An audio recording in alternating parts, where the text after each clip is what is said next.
चुनाव से पहले ट्रंप ने याद किया है क्राउन प्रिंस सलमान को। आखिर क्यों, चलिए बताते हैं। तो नमस्कार, स्वागत है आपका हमारे चैनल डेली सऊदी न्यूज पर। खबर शुरू करने से पहले एक जरूरी सूचना आपको दे दें कि अगर आप सऊदी में फंस गए हैं, कफील आपको छोड़ नहीं रहा है, आप परेशान हैं, वापस अपने घर लौटना चाहते हैं, तो घबराए नहीं, स्क्रीन पर दिए गए नंबर पर कांटेक्ट करें।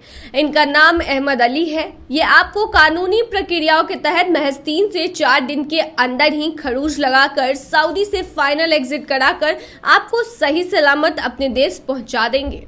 देखिए, अमेरिका के पूर्व राष्ट्रपति डोनाल्ड ट्रंप ने कहा है कि अगर वे अमेरिका के राष्ट्रपति फिर से बनते हैं तो सऊदी अरब की हमेशा रक्षा करेंगे।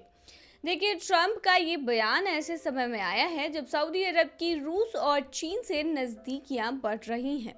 पूर्व राष्ट्रपति और रिपब्लिकन उम्मीदवार डोनाल्ड ट्रंप खाड़ी देशों को लेकर बाइडेन की नीतियों का कई बार विरोध कर चुके हैं।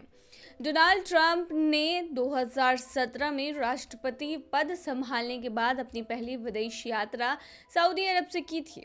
उन्होंने अपने बयान में कहा था कि वॉशिंगटन और रियाद के रिश्ते मजबूत थे और बाइडेन के कार्यालय से बिल्कुल अलग थे।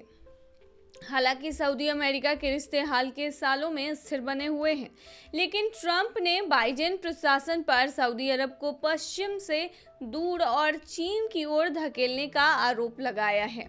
देखिए, चीन और सऊदी अरब हाल के सालों में काफ़ी करीब आए हैं। चीन ने पिछले साल सऊदी अरब और ईरान के बीच समझौता कराकर 2016 के बाद से खत्म हुए राजनयिक रिश्तों को बहाल कराया है।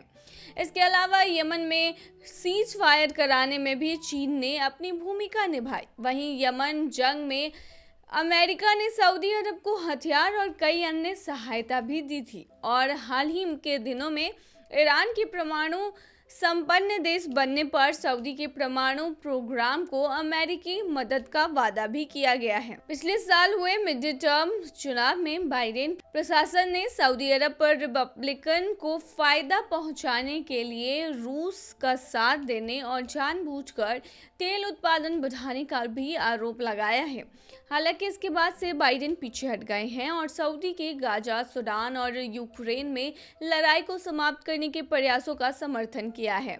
ब्लूमबर्ग बिजनेस वीक को दिए एक इंटरव्यू में ट्रंप ने कहा कि वे सऊदी अरब के बारे में उन्होंने कहा कि वे अब हमारे साथ नहीं हैं, वे चीन के साथ हैं, लेकिन वे चीन के साथ नहीं रहना चाहते, वे हमारे साथ रहना चाहते हैं। ट्रंप ने ओबामा प्रशासन पर भी आरोप लगाया है और कहा कि पूर्व राष्ट्रपति बराक ओबामा ने ईरान पर दबाव कम करने के लिए सुन्नी दुनिया, खासकर सऊदी अरब के प्रति उदासीन रुख अपनाया था। इसके अलावा इंटरव्यू में ट्रंप ने सऊदी क्राउन प्रिंस मोहम्मद बिन सलमान की तारीफ की और बताया कि पिछले 6 महीनों में दोनों देशों के बीच बातचीत हुई है। ट्रंप ने यह भी कहा कि उन्हें इस बात की चिंता नहीं है कि अमेरिका में तेल और गैस उत्पादन बढ़ने से सऊदी अरब या एमबीएस नाराज हो जाएंगे। ट्रंप ने कहा कि वह मुझे पसंद करता है, मैं उसे पसंद करता हूं, उन्हें हमेशा सुरक्षा की ज़रूरत होगी, वे स्वाभाविक रूप से सुरक्षित नहीं हैं और मैं हमेशा उनकी सुरक्षा करूंगा। तो ये थी तमाम जानकारी। बनी रही ऐसी तमाम खबरों के लिए डेली सऊदी न्यूज़ पर।